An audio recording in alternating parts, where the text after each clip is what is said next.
That was a little premature of me saying that this is going much better because I only understood like one word of this so far. You shall grow like an onion, but I can't tell you the full story. This is driving me crazy a little bit. I got that right. Okay, good job, good job.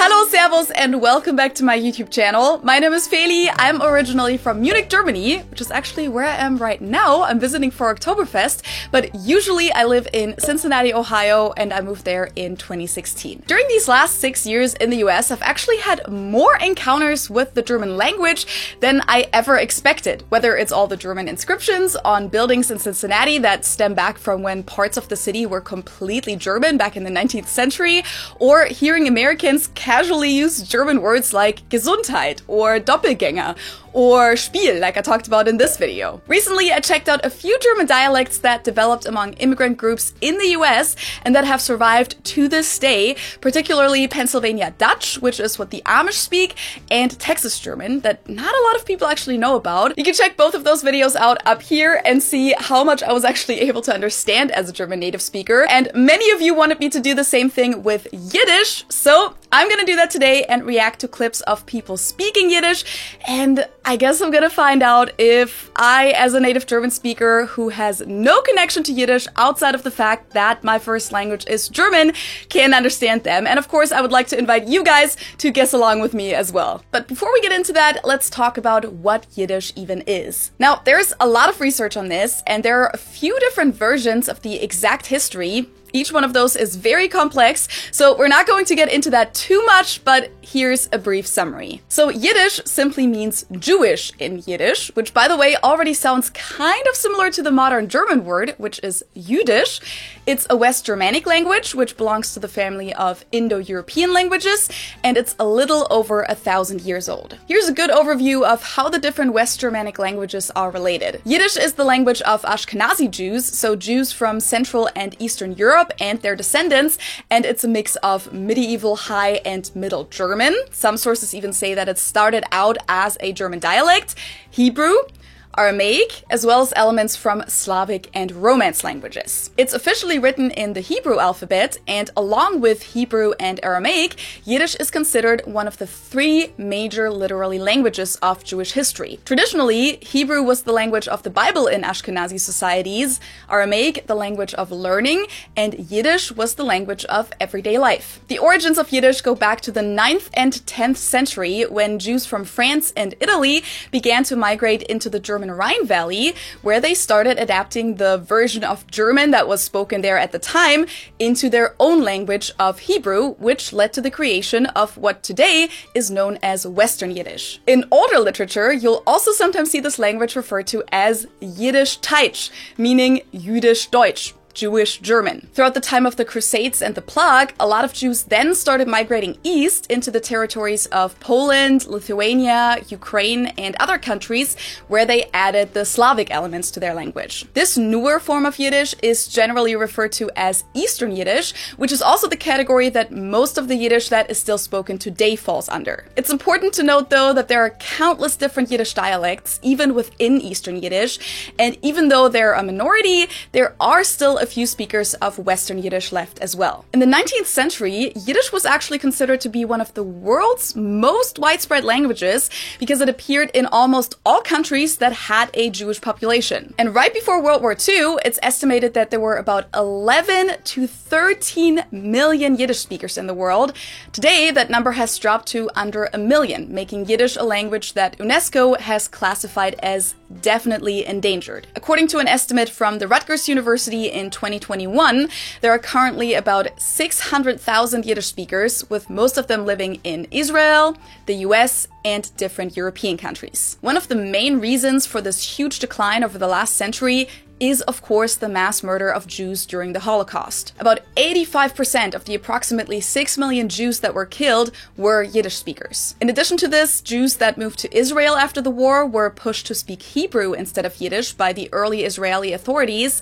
The language was also suppressed in the Soviet Union, and the Jews that emigrated to America and other countries often didn't feel comfortable speaking Yiddish in the aftermath of World War II and instead tried to fit in. Despite all of that, there are a lot lot of areas in the world, like New York City in the US, for example, where you'll still hear many Jews use certain Yiddish words and phrases in their everyday lives. And I've also read that in recent years there's actually been somewhat of a revival of Yiddish, especially in Orthodox Jewish communities, such as the Haredi and Hasidic communities. But even among young secular Jews and non-Jewish people, there has been an increased interest in learning the language. Even on TikTok, there's a whole Yiddish bubble with millions of clicks. Some Yiddish words that I feel like most Americans are familiar with, and that also happen to be German words as well, but that don't have the same meaning in modern German, are Mensch, which in Yiddish refers to a good person, whereas in modern German it just means person. Spiel, which in German means game, but in Yiddish it refers to a sales pitch or speech that's intended to persuade someone, which is also the meaning that Americans have adapted this word as into their everyday language. Or Schmutz, which actually does have the same meaning in both Yiddish and German, and it means dirt. Of course, there are many, many more Yiddish words that have found their way into American English, but I just wanted to show you a few examples. So, I looked up some YouTube videos of people speaking Yiddish. I haven't watched them yet, but I do have a list that we're gonna go through. I'm not quite sure which dialect of Yiddish these people speak, so it is possible that I'll be able to understand some of them a lot better than others, but I don't know. Let's find out. So I have my laptop set up right here, and I actually came up with the genius idea that whenever there are English subtitles available for these videos, I'll turn them on for you guys, but to make sure that I don't see them, I just put a piece of paper on my laptop right here. Super professional. Okay, so the first video is by Wikitanks, which is a YouTube channel that we've already seen in the last two videos about Texas German and Pennsylvania Dutch as well. And this one is called Suri Speaking Yiddish. So let's check it out. Okay, Yiddish. Mijn eerste Sprache is Yiddish. Ich rede noch Yiddish zu meiner Mama, meiner Tate, meiner Schwester. Nein, nicht meine Schwester, meine Brüder. Ich bin geboren in Wilhelmsburg. Okay, so far I could understand everything. She just said her first language is Yiddish, and she still speaks it to her mom, dad, and then she said sister, but she said no, not sister, my brother. Hold on, did she actually say first language? Or, no, I think she said erste Sprache. She said erste Sprache, I believe, which is not necessarily the most common way we would say it in modern German, but it still makes sense. Like, we would say Muttersprache, mother tongue, which also works in English, but so far very easy. Williamsburg. Nicht der Williamsburg, was jeder weiß jetzt. Der erste, the original. Okay, so she definitely has some English in there too, which, I mean, she just said that she was born in Williamsburg, so New York City, or, yeah, that's still considered New York City, right? Or is it considered its own city? Anyways, it's right by New York, right? So that makes sense that, like, she has some English influence, and I wonder if, like, the other videos that I picked have maybe other languages as an influence, but I think there's mainly Americans that had videos up on YouTube speaking Yiddish, so I'm sure that's, like, different than people in other countries speaking it. Ich habe gelernt Englisch, when ich bin gegangen in school. She learned English in Schule. school. Schule, yeah. And yeah, and she said school. Kind of like, that's funny, because that's kind of what they did in at least Pennsylvania Dutch as well. I'm not quite sure if they did it in Texas German too, but I know in Pennsylvania Dutch they used the English word school. Zu mir, Yiddish is a Sprache, was jetzt als jiddische Kinder reden nicht die Sprache mehr. De echte Fremden sagt mir de Babbe, de Hasidische Kinder reden es, aber viele Mama-Sprache, die jüngere Kinder reden es nicht mehr. Nur okay, there were a couple of things that I didn't quite understand, but she's been saying that the young kids or the young people nowadays don't really learn it anymore. The Hasidic people still do, that's what I mentioned earlier, but the other ones don't really learn it as much anymore. Mijn ältere Brüder en ich reden Jiddisch. De andere Schwester und Brüder reden nicht Jiddisch. Okay, so like only her and her older brothers learned it, and the other siblings didn't. Tate redt Jiddisch. Nur meistens Jiddisch. Und meine Mama redt sieben Sprachen. Aber wenn sie redt zu mich, oder zu meiner Baba, oder zu ihr Brüder, sie redt Jiddisch. Okay, so I think she just said that her mom speaks 7 languages, but she speaks Yiddish basically within the family. I think she said with the dad and her brother. I understand it all, but sometimes it's hard to remember it after I pause, and then I have to, once I keep hitting play again, it's in the middle of the sentence and I don't remember what she said in the beginning of the sentence. Was noch kann ich das sagen wegen Jiddisch? Again, she used the word tell instead of erzählen, which is what we would say in German. So it's pretty clear, and it honestly sounds like her Yiddish sounds a little bit more similar to Pennsylvania Dutch right now, at least to me, because it's this mix of German and English a little bit, and I haven't heard that many words that were Hebrew so far that I didn't recognize. Wenn ich gehe ankäufen in Williamsburg, die Menschen in den Geschäften fragen mich, wie soll ich reden als Jiddisch? Von wie komme ich? Also saftige Satmere Jiddisch. Und ich sage, ich bin du geworden. Und nachdem sie fragen mich allemal, wo ist dann Tates Namen? Und wenn ich so gesagt habe, mein Tates Namen, sie trachten ein bisschen, und normal, ein paar Minuten später, sagen sie, ja, ich weiß an Tate, und sie können mich sagen. Okay, now I didn't understand everything, but I don't know if that was more pronunciation or if there were a few words now that I didn't know. I might have to go back a little bit. I think I'll have to turn up my volume a little bit. But still out of context, I understood that she talked about when she goes shopping in Williamsburg or goes into stores in Williamsburg, people say something to her, and then later on she said something about like, oh yeah, I know your aunt, so I guess it was about like who knows each other within the community or something like that. Let me go back. Also Jiddisch, von wie komme ich? Also saftige Satmere Jiddisch. Und ich sage, ich bin du geworden. Und nachdem sie fragen mich allemal, wo ist dann Tates Namen? Okay, yeah, I really think that now it's getting more tricky for me. I think she said something like people ask her where she's from, and I know that it's about everyone knowing each other in the community, something like that, but I don't really understand each sentence she's saying right now, so. Man hat es genommen, sie trachten ein bisschen, und normal, ein paar Minuten später, sagen sie, ja, ich weiß an Tate, und sie können auch sagen, wie alt mein Tate ist, oder sie sind gegangen in Yeshiva mit ihm, oder sie sind gewesen bei Chassene letzte Woche mit ihm, oder... Or maybe that's not aunt, because now she said mit dem. Maybe it's a male relative. Tata? Is that what? Or like, I understood Tante, but maybe it's not aunt. You guys probably know, because you have the subtitles. Let's see that in Williamsburg. Wie jeder redt als Satmere Jiddisch. Jeder weiß, jeder einer. Okay, I think she's saying everyone knows everyone as soon as you walk through Williamsburg and speak Yiddish. Nicht du so sagen, wie der letzte eine für 5 Minuten, 10 Minuten, und du weißt nicht derselbe Mensch, du bist nicht... 5 minutes, 10 minutes, something? Mispuche mit sei. Normal bin ich Mispuche mit jeder einer, was gesehen in Williamsburg. Usually she speaks to everyone in Williamsburg or something? Erste, zweite, dritte Cousins, etwas also. Okay, they're all like first, second, third cousins? Ich kann dir sagen, 3 Masses von, wie sagt man hier, ich habe vergessen das Wort. Es ist geschehen, ich bin gegangen ankäufen, und sie gewesen in Mealmart. Weißt du, was Mealmart ist? Mealmart? No clue what that is. Supermarkt? Ich bin gewesen mit der Chavete von Mann. Und hat getracht, oh, du bist der Feigele, hat getracht.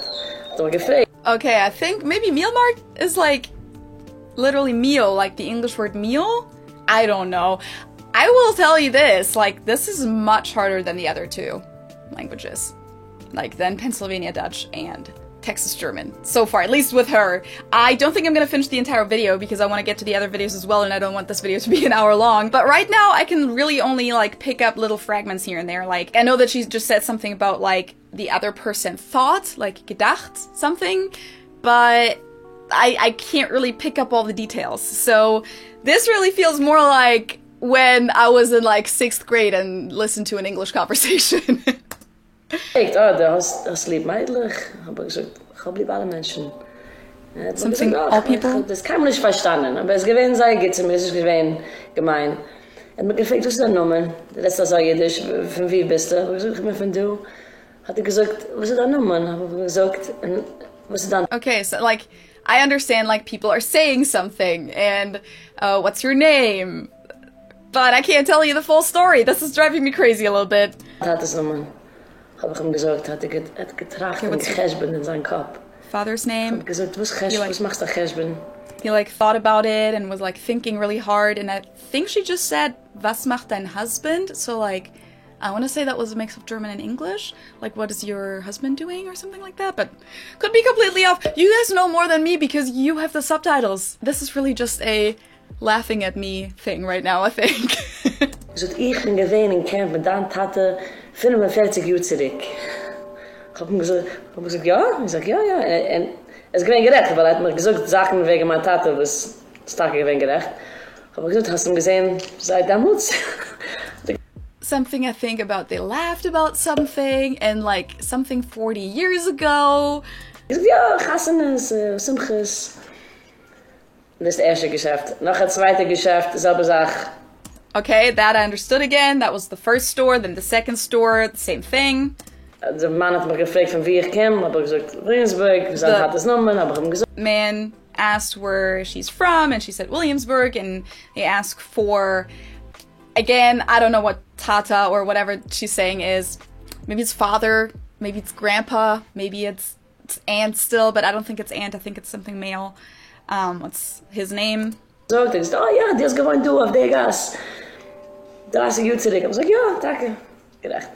Okay, and I guess then they know that relative. Dritte Maß ist, ich gewinne ein Geschäft. Und sie gewinne ein chassidische Bucher, was gewahrt hinter mir. Und hat mich angekickt, habe ich angekickt und hat gesagt, du weißt, wer ich bin? Habe ich gesagt, nein, ich weiß nicht. Du weißt mich, habe ich gesagt, nein, ich weiß nicht. Okay, someone then looked around. So we're like later in the story. But this part I understood. Someone like looked around or looked back and asked something like, do you know who I am? And she said, no, I don't know that. Ich gesagt, wir sind cousins. And the other person said, oh, we're cousins. Habe ich gesagt, ja? He's like, ja, ja. Und dann habe ich gesagt, wie sei. Ich sag, okay, aber ich habe nicht erkannt. But she didn't recognize him. Okay, I think I'm gonna stop here and go to the next video. One thing that I definitely noticed here is that her CH sounds that we also do have in German, but that they also obviously have in Hebrew, and I think in Hebrew it's even stronger. And she does that very strongly, much more than we would do in standard modern German. So like she does a lot of the like for example when I said the word Buch, like it doesn't scratch as much if you hear that, Buch. Buch. I mean, it can. Some people, when they speak, like, it scratches a little bit more.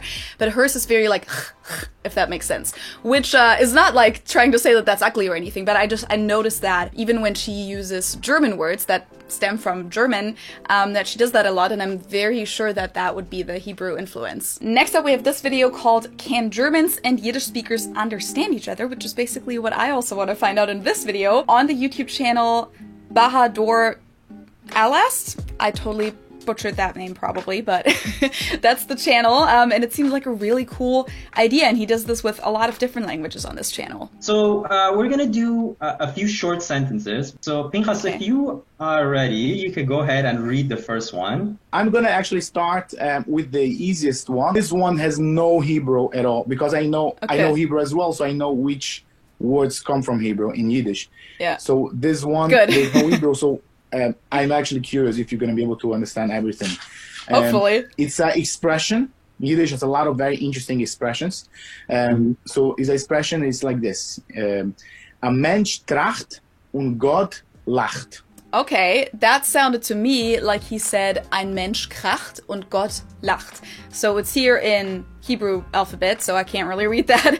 Krachen in German would mean something like, I don't even know how to translate that. It can be a sound, like when something's not necessarily cracking, but when something's really loud, like not shattering maybe? I can't really think of the perfect translation. I'm sure there is one. I'll look it up and put it down here, what krachen actually means. But I'm not quite sure what that would mean for a person. So basically, ein Mensch is a person. Ein Mensch, a person, kracht. And God laughs is what the rest meant. Maybe it means something like the person has an accident, like is stumbling, or the person has a breakdown, or I'm sure it's something negative. Like I'm sure it's the person, like something bad or unfortunate is happening to the person and God is laughing about it. That's really all the sense I can make of this. Let's hear it. A Mensch, a is two words. A Mensch tracht und Gott lacht. It's a saying, like a Mensch tracht und Gott lacht. A person, because people make plans and all that, but in the end of the day, like things don't work out exactly the way you want. Like God laughs at your plans. Okay, now when he said it, it sounded like he said tracht or something like that, more like with a T or D. So I'm not sure anymore if it was the word Kracht, like with a K. Because he said, I think it's about people making plans, right? So like, maybe it's dacht, like something like denken, like to think. People are thinking, but God is laughing because everything is predetermined for them anyways and they're not really in charge. I don't know. I'll just wait until I publish this video and then I'll just figure it out with you guys in the comments. This Next one. one is actually a curse in Yiddish, because actually it's a lot of the curses in Yiddish, they are actually funny, you know, even though there's a curse, but it's humorous. So I'm gonna read and you see if you Always a fan of curses. Sollst du wachsen wie a Zwiebele, mit Kopf in der Erde und die Fies auf. Okay, I think I understood that. It sounded like sollst du wachsen wie a Zwiebele, wie eine Zwiebel, mit dem Kopf in der Erde und den, I think he said Füßen hoch. Now I have to go back and listen again real quick. Sollst du wachsen wie a Zwiebele, mit Kopf in der Erde und die Fies auf. Und die Fies auf. So I would say, und die Füße hinauf. So I would say that means you shall grow like an onion. If that's, I understood Zwiebele, so I think that means onion. You shall grow like an onion with the head in the earth or in the soil, underground, and the feet up in the air. Let's see if that's, I don't know what that saying is supposed to mean. I mean, he said it's a curse. Maybe that's like telling people, I wish that your life is gonna be upside down and like something's wrong, like wishing someone something bad, but it doesn't really sound that mean. It should grow like an onion with a head in the ground and a feet up. I got that right. Okay, good job, good job. Okay, so this paragraph is part of a This is going much better so far than the first video. short story by a writer, a Yiddish writer. His name is I.L. Peretz, Yitzchok Leib Peretz. Und der Nemirover fleckt sliches Zeit jeden Frühmorgen Nellam werden, verschwunden. No. In German we say, du sollst den Tag nicht vor dem Abend loben. That was a little premature of me saying that this is going much better because I only understood like one word of this so far. Man fleckt ihm nicht sehen in Ergetz. Nicht in Schul, nicht in beide Bote Midrashim, nicht bei Aminien, und in der Heim a Wade nicht. Die Stube ist gestanden offen. Wer Okay, die Stube ist offen gestanden? es hat gewollt, ist rein und rausgegangen. Okay, whoever wanted to come in, came in and then left? Gamwend beim Reben hat man nicht, aber kein lebendige Beschaffen ist in Stub gewesen. Okay, I think I just said German and English mixed up, but I really just understood gibberish for most of it. And then I understood something about like the house or the home was open and someone came in and then left. And I'm gonna, maybe with that knowledge that maybe this is about a burglar or something like that, I'm gonna go back and listen again and then maybe I'll understand more. We'll see. Und der Nemirover fleckt sliches Zeit jeden Frühmorgen Nellam werden, verschwunden. Okay, I understood something frühmorgen and falsche Wunden. Early in the morning and wrong wounds? Or what was it? Frische Wunden, and it would be fresh wounds. Something about wounds. Man fleckt ihm nicht sehen in Ergetz. Nicht in Schul, nicht in beide Bote Midrashim, nicht bei Amin. And now it's like a list of nicht this, nicht das. So like not this, not that. I think the first one was like nicht im Schuh, like not in the shoe. Aminien. Und in der Heim a Wade ist una Wade nicht. Wade to me sounds like calf, but that's probably not what we're talking about here. Die Stube ist gestanden offen. Wer es hat The home was open. gewollt, ist rein und rausgegangen. And then I think whoever wanted to went in and left, or whenever he wanted to, he went in and left. Something like that. Gamwend beim Reben hat man nicht, aber kein lebendige Beschaffen ist in Stub gewesen. Something about gegangen and Stube gewesen, like left and has been in the home, but I'm really lost here, so I'm not even gonna try really anymore. Und der Nemirover, this is the name of, he's a rabbi. He's basically Nemirover. Ah, A okay. lot of times in Yiddish you would call a rabbi from a certain town, like Berlin, right? Berliner, right? The rabbi from Berlin. So the okay. Nemirover means the rabbi from Nemirov. Okay. Und der Nemirover pflegt Slicheszeit. Slicheszeit is a time of the year. Okay, nice. Now I can see it in a Latin alphabet. Und der Nemirover pflegt Slicheszeit jeden Frühmorgen Nelam fern verschwunden. I still don't understand more than I did earlier. Frühmorgen is definitely, like jeden Frühmorgen is like every day early in the morning. Zeit probably means time. Pflegt probably means pflegen, to like take care of something. Here, before the high holidays, there is like a time the Jewish people go to synagogue by the beginning of the Jewish year. That is a very like spiritual kind of time. You know, go to the synagogue, you pray, you know. So that's the time that they do a prayer very early in the morning. Okay. So it's Slicheszeit, the time of Sliches. Ah, Und der okay. Nemirover pflegt Slicheszeit jeden Frühmorgen nelam werden, verschwunden. Verschwunden, not falsche Wunden. When I said wounds earlier, instead I think this means disappear or disappeared. I'm not quite sure. So he would disappear. That's in that time. That's mornings of before the high holidays. He would disappear. This rabbi, he would disappear. Men pflegt ihn nicht sehen in ergetz. I think pflegt again means pflegt, as in take care of, or it can also mean like when you have a habit, like ich pflege etwas zu tun, can also mean like I usually do something, like I have a habit of doing something. Men pflegt is an expression just using Yiddish. I don't know in English you don't have, so I don't know if in German you have. Men pflegt ihn nicht sehen. We would not see him. In ergetz means anywhere.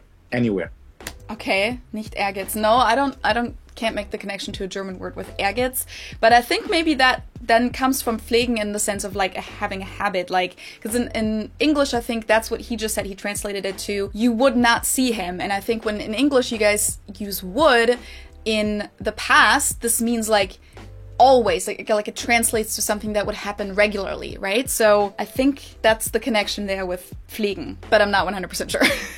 Nicht in Schul. Oh, Schule, not shoe. So not at school. Schul means a synagogue. Oh, okay. No, I was wrong again. Und nicht Synagogue, in not beide school. Bote Midrashim. Bote Midrashim is also a word in Hebrew. You wouldn't know. Yeah. It's a house of study. Like people who go and study the Bible and all that. It was a house of study. So, but maybe you could understand before. Nicht in beide. Nicht in beide, not in, I don't know, beide, no? So nicht in Schul, nicht in beide Bote Midrashim. Not in the synagogue, not in both houses of studies. Nicht bei beide. That was dumb. That was so obvious. Beide, both, yeah. Okay, minen you wouldn't know either. Is a Hebrew word. Means when people would pray, they pray with 10 people. It's a gathering of prayer. Und in der Heim avade und avade nicht. And not at home. Daheim. Daheim. Like at home. Avada nicht. I mean, nicht again, not. And at home he was not, maybe? Avade und avade nicht. Okay, so this one also I don't think we're gonna get, because also it's actually an Aramaic word. Okay. Because it's used again, because Yiddish is like a mix with a lot of languages. Since that Jews would study the Talmud that is written in Aramaic, so a lot of the terms from the Talmud that are very commonly used in the text, a lot of times are used in the language. So avade means for sure in Aramaic, vadai. Okay. So avadai und avade nicht. For sure not. Okay, now the next sentence. The Stub is gestanden offen. Yeah, the home was open. And the door was open. Was open, exactly. Wer es hat gewollt, ist rein und raus gegangen. And that's what I said earlier. Whoever wanted Who to. wants to go in, could go in and could go out as he wants. Yeah. Yes. That's what I said. Gegangen beim Reben hat man nicht. Ganef or ganav is to steal, a robber. So gegangen, we didn't steal. Gegangen is Ganove. stealing. So gegangen beim Reben hat man nicht. So stealing from the rabbi, we did not. Basically, Okay. the door was open, right? Anyone could go in and out from the house. But stealing from the rabbi, we didn't. Aber kein lebendig beschaffenisch is in Stub gewesen. No living something Aber- was in there? Ober, so like Aber? up. No, aber. But, however.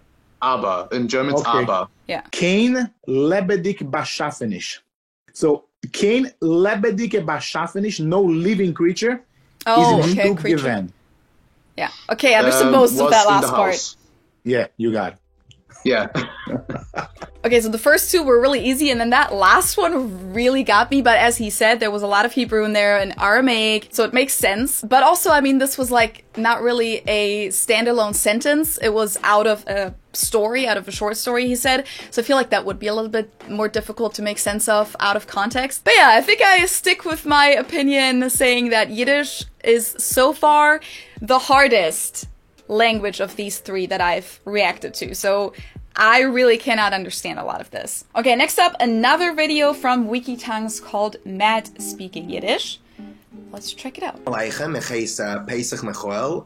Ich bin ein Jid, ich wohne in Washington. Es ist sehr schön, ich bin sehr zufrieden, zu reden ein bisschen Jiddisch mit ihr. Okay, so the greeting was Hebrew, and then I think he said, I'm Matt, I was born in Washington, or he lives in Washington, something that he's from Washington, and that he's very content, sehr zufrieden, to speak Yiddish with us, or with you, he said. Ich hab lieb Jiddisch, es ist mein Sprache, es ist mein Bobisch-Sprach. Bobisch-Sprach. Okay, so he says he loves Yiddish, and that is his something language, and I'm not quite sure what he said. I think maybe he's saying his mother's and his father's language. Und es ist meine Geschichte, es ist meine And Jerusha. it's his Es ist sehr history. wichtig für very alle important. Jeden, für alle For all Ashkenazische Jews. Jeden. For all Und, Ashkenazi ich bin Jews. sehr freilich, wenn ich rede Jiddisch. He said, ich bin sehr freilach. Ah, fröhlich, probably. Fröhlich. So he really enjoys speaking Yiddish. He's very happy when he speaks Yiddish. Vielen Dank, shkoyach, und go ahead and learn a little bit of Yiddish. Okay, that was very short. I didn't even expect that because I had my little paper like cover the timeline here on YouTube, so I didn't even see that it was about to end. But that was it. I understood most of this, I would say. There were definitely a few words here and there where he said like it's part of my history, and he said a Hebrew word that, or I'm assuming it was Hebrew, a word that I would say probably means history or like personal history or something like that. But that was relatively easy. Okay, last but not least, I found this video on the channel I Love Languages. It's called German and Yiddish, and it's basically kind of like an explanation video about the history of Yiddish.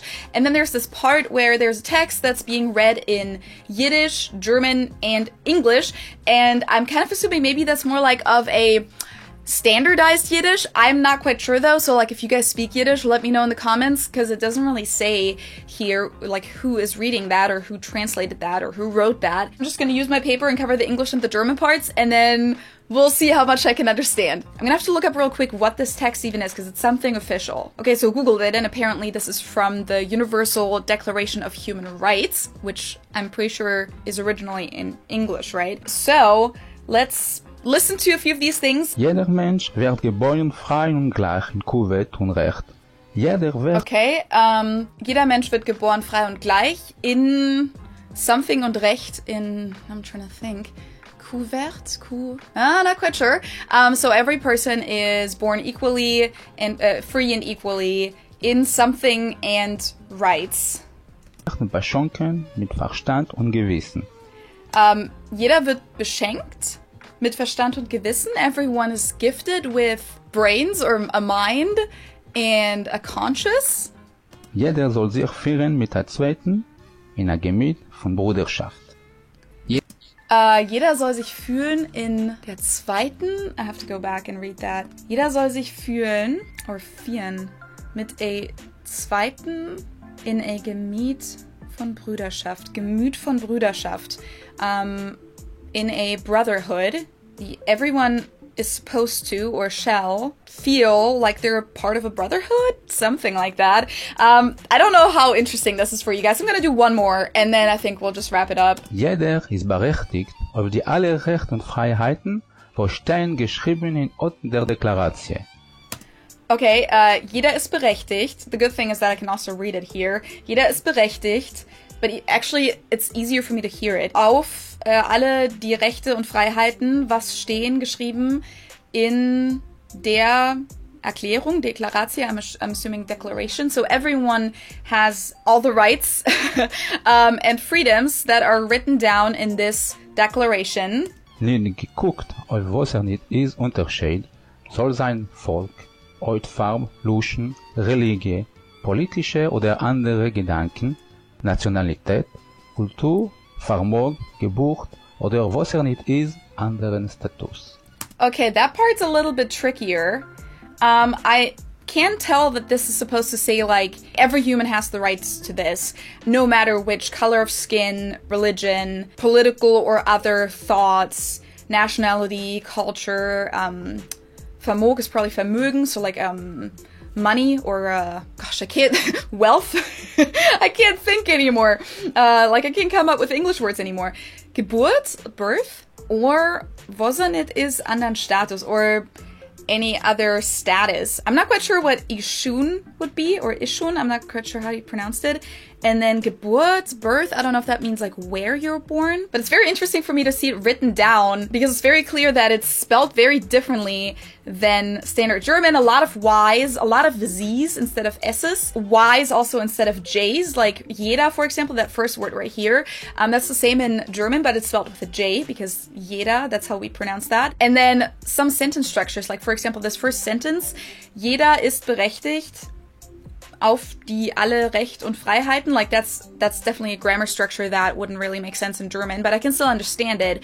But then this one, for example, was stehen geschrieben in der Erklärung. So like this almost sounds more like English sentence structure, or maybe it's also Hebrew sentence structure or any other language that has its influence here. Because if you said this in German, it would definitely be like a wrong sentence order, like wrong grammar, but I can still understand it, and it seems like it's very close to English, like what is written in the declaration. In German we would say Rechte und Freiheiten, die in der Erklärung geschrieben stehen. So the word order would be different. Stehen would be at the very end, and we would use a different conjugation. Okay, so that was very interesting for me. I honestly expected to be able to understand a little bit more than I actually did. Even the first one, Suri, I understood her really well in the beginning when it was just like easy, and then I think it was mainly her pronunciation and maybe a couple words here and there that just made me lose track of where she was in that story. Even though like a lot of the words did sound familiar, I couldn't really fully follow anymore. So that was very interesting. And I think out of the 3 languages that I've reacted to so far, Pennsylvania Dutch, Texas German, and now Yiddish, this one was definitely the most difficult to understand for me, and I would say that Texas German was probably the easiest to understand because that was still like very clear German. I think what makes it so difficult to understand is really the mix of like all these different languages, because like as I said in the introduction, there's Hebrew in there, there's Aramaic in there, there's Slavic terms in there, Romance languages like French or Italian, for example.